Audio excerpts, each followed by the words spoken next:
జిల్లాకు ఒక medical college ఉండాలన్న తెలంగాణ తొలి సీఎం కేసీఆర్ కల సాకారమైందని ఎమ్మెల్యే హరీష్ రావు ఆనందం వ్యక్తం చేశారు.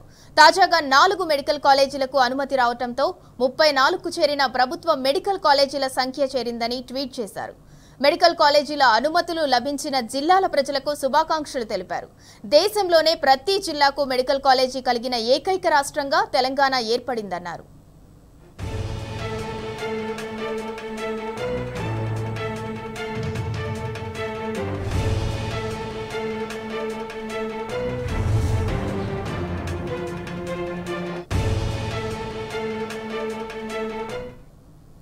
యాదాద్రి, మెదక్, మహేశ్వరం, కుత్బుల్లాపూర్ సహా గత నెలలో ములుగు, నర్సంపేట, గద్వాల్, నారాయణపేటలలో మెడికల్ కాలేజీల అనుమతి పొందాయని హరీష్ రావు ట్వీట్లో పేర్కొన్నారు. మొత్తం 8 మెడికల్ కాలేజీలు ఏర్పాటు కోసం గత కేసీఆర్ ప్రభుత్వం నిధులు, భూ కేటాయింపు, మౌలిక సదుపాయాల కల్పనకు సంబంధించిన అనుమతులు మంజూరు చేసిందని గుర్తు చేశారు. అయితే కాంగ్రెస్ ప్రభుత్వ నిర్లక్ష్యం వల్ల 8 కాలేజీలకు గాను కేవలం 4 మెడికల్ కాలేజీలకు మాత్రమే గత నెల ఎన్ఎంసీ నుంచి అనుమతులు లభించాయన్నారు.